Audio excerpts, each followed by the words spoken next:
আসসালামু আলাইকুম everyone. Circuit Bangla একাডেমির পক্ষ থেকে সকলকে স্বাগতম। তো এই ভিডিওতে আমরা এক্সাম্পল 10.3 নিয়ে আলোচনা করব। ওকে, তো আমাদের আলেকজান্ডার সাদিকুরের বইয়ের যে এক্সাম্পল নাম্বার 10.3 নম্বর প্রবলেমটা এই ভিডিওতে দেখবো। ঠিক আছে, তো এটা মূলত আমাদের একটা আগের ভিডিওতে আমরা নোড অ্যানালাইসিস দেখেছি। তো এই ভিডিওটা mainly mesh analysis related. Mesh analysis,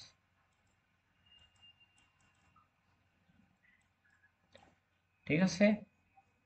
ওকে, ফাইন। তাহলে দেখো এই ভিডিও আমরা এই ম্যাথটা সলভ করব। হ্যাঁ, তো এই ম্যাথটা সলভ করার আগে আরেকটা নোটিশ আমাদের। তো আমরা যারা ভিডিওগুলো বেশি করে শেয়ার দিব, ঠিক আছে, তা তাদের জন্য এই পিডিএফটা, অর্থাৎ আমাদের এই লেকচার শিটের পুরো লেকচার শিটের যে পিডিএফটা তাকে প্রোভাইড করা হবে। ঠিক আছে, এখানে অনেক অসংখ্য ম্যাথ আছে, ঠিক আছে, অনেক সুন্দর করে সাজানো আছে। হ্যাঁ, তো এগুলো চাইলে তোমরা প্রিন্ট করে নোট আকারে নিতে পারো। ওকে, ফাইন। তো যারা বেশি বেশি করে শেয়ার দিবা তাদের জন্য মূলত এই অফার। ওকে, তো দেখো আমাদের এখানে 10.3 না? হ্যাঁ, তো আমাদের এখানে কারেন্ট সোর্স আছে একটা। এই কারেন্ট সোর্সের মানটা 5 ∠0, আর এখানে 8 ওহমের একটা রেজিস্ট্যান্স, যে 10 ওহমের একটা ইন্ডাকটেন্স, মানে যে 2 ওহমের একটা ক্যাপাসিটেন্স, মানে যে 2 ওহমের আরেকটা ক্যাপাসিটেন্স, and 4 ওহমের একটা রেজিস্ট্যান্স, আর একটা ভোল্টেজ সোর্স আছে লাস্ট। তো ভোল্টেজ সোর্সের মান দেওয়া আছে 20 at an angle 90। বোঝা গেছে? ওকে, তো এই কারেন্টের ডিরেকশনটা, এইদিকে একটা কারেন্টের ডিরেকশন দেওয়া আছে, এই কারেন্টের মানটা আই নট। তো এই আই নটটা বের করতে হবে, ঠিক আছে। এখান থেকে আই নটের মানটা ফাইন্ড আউট করতে হবে। ওকে, তো দেখো এটা সমাধান করার জন্য, যেহেতু আমাদের সবগুলো কারেন্ট সোর্স, তো মেইনলি মেশ অ্যানালাইসিসে কারেন্ট সোর্স থাকে। হ্যাঁ, তো মেশ অ্যানালাইসিসে আমরা কি করি, একটা লুপ কল্পনা করি। হ্যাঁ, এই লুপের মধ্যে আমরা কি করি, এই লুপের মধ্য থেকে আমরা কি করি, অর্থাৎ আমরা কেভিএল ইউজ করি। ঠিক আছে, তো মেশ অ্যানালাইসিসে মূলত কি ইউজ করা হয়, কেভিএল ইউজ করা হয়। বোঝা গেছে? আর নোডাল অ্যানালাইসিসে কেসিএল ইউজ করা হয়। ঠিক আছে, ওকে, তো আমরা এখানে কেভিএল ইউজ করব। তো আমরা একটা লুপ কল্পনা করি। তো ধরলাম লুপগুলোর ডিরেকশন কোন দিকে ধরবো, যেহেতু এই কারেন্টটা উপরের দিকে, দ্যাট মিনস এটা যদি অ্যান্টি ক্লকওয়াইজ ধরি। ওকে, এদিকে ধরলাম অ্যান্টি ক্লকওয়াইজ, আর এটা যেহেতু ক্লকওয়াইজ যাচ্ছে, এটা ক্লকওয়াইজ ধরলাম ইচ্ছা মতো আমাদের। হ্যাঁ, এটাকেও ধরলাম ক্লকওয়াইজ। ওকে, এখন আমি কি করব, কারেন্টের নামগুলো দিয়ে দিই। এই মেশ যে আমরা লুপ চালাইলাম, তাই এই লুপের কারেন্টগুলো আমাদের লাগবে। হ্যাঁ, তো এটাকে কি কারেন্ট দেব, এটাকে I1 দেব। হ্যাঁ, এটাকে I1 দেই, তারপর এটাকে I2 দেই, এটা I3 দিই। তো ইচ্ছা মতো কারেন্টের নামগুলো দিয়ে দিব। হ্যাঁ, যদি কারেন্টের মান দেওয়া থাকে তাহলে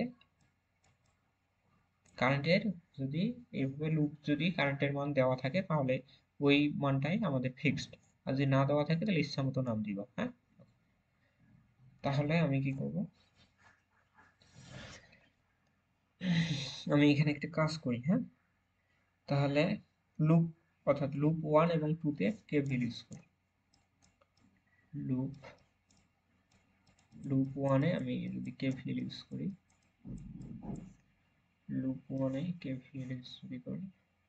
ওকে, তো এখানে যদি কেভিএল ইউজ করি তাহলে দেখো, তাহলে সবগুলো প্রথম প্রান্ত নিয়ে যদি কাজ করি, এটা প্রথম প্রান্ত নেব, আর এগুলো পোলারিটিটা দিয়ে দেই, এটা হবে পজিটিভ, এটা হবে নেগেটিভ, পজিটিভ নেগেটিভ। ওকে, পজিটিভ নেগেটিভ, পজিটিভ নেগেটিভ। বোঝা গেছে? তো আমরা এই সার্কিট থেকে ঘুরে আবার এখানে আসবো। তাহলে দেখি, যদি কেভিএল ইউজ করি তাহলে কি হবে। তা প্রথমে নেগেটিভ প্রান্ত নিলাম, প্রথম প্রান্তটা -20 at an angle 90 plus four I, কারেন্টের মান I1,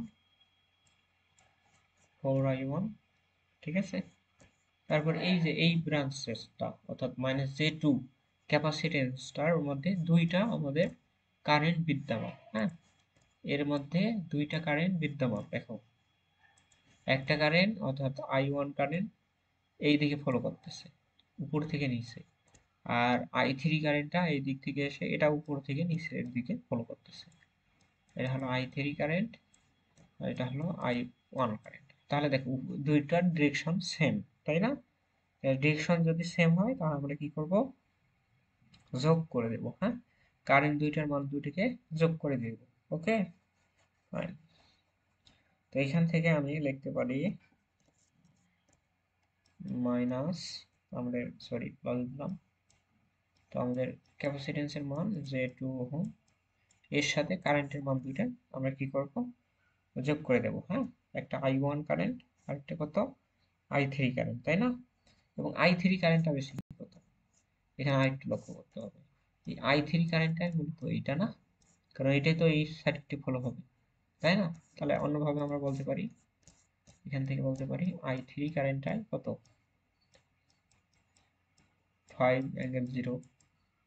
বোঝা গেছে? তাহলে আমাদের প্যারামিটার কম হবে, যত আমরা এই ট্রিকগুলো খাটাতে পারবো তত প্যারামিটার কম হবে। প্যারামিটার কম হলে আমাদের ইকুয়েশন সলভ করা অনেকটা সুবিধা হবে, হ্যাঁ।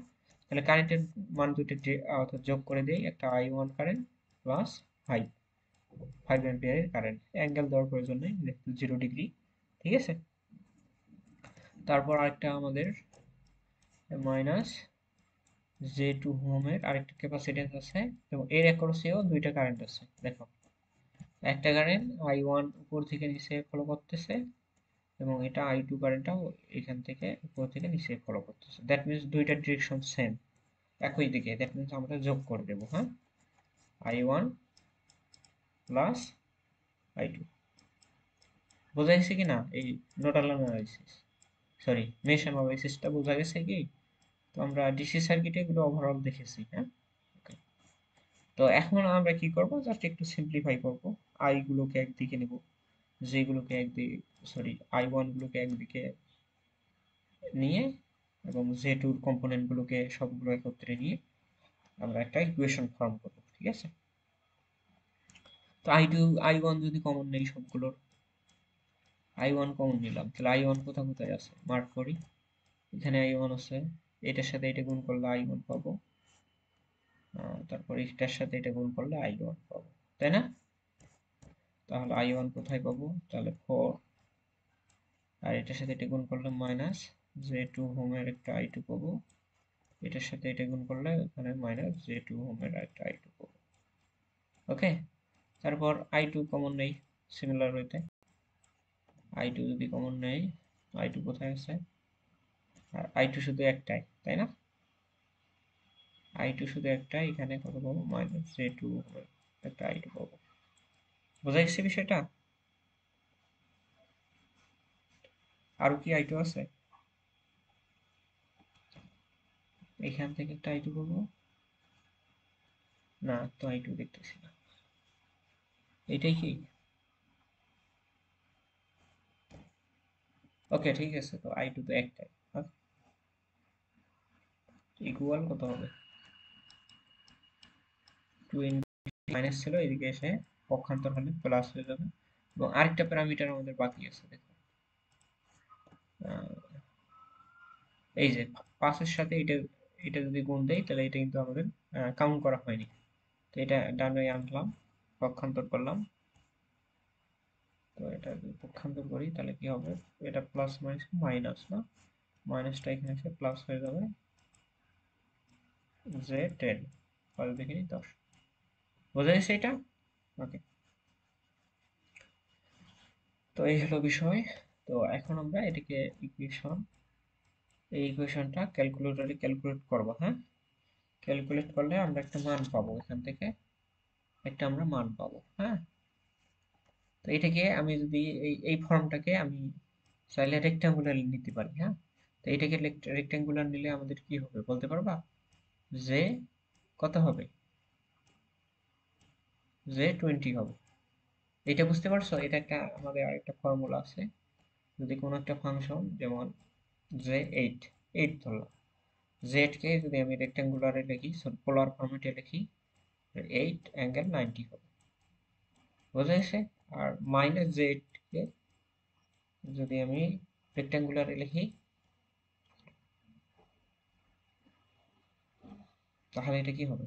সরি, পোলার ফরম্যাটে যদি লিখি তাহলে 8 ∠−90 হবে। যদি এখানে শুধু জে দ্বারা কোনো কম্পোনেন্ট থাকে তাহলে ওই মান ইন্টু ∠90 লিখতে পারি। তো এটাকে আমরা সিমিলার ওয়েতে এটা ভাঙাই দিলাম, হ্যাঁ?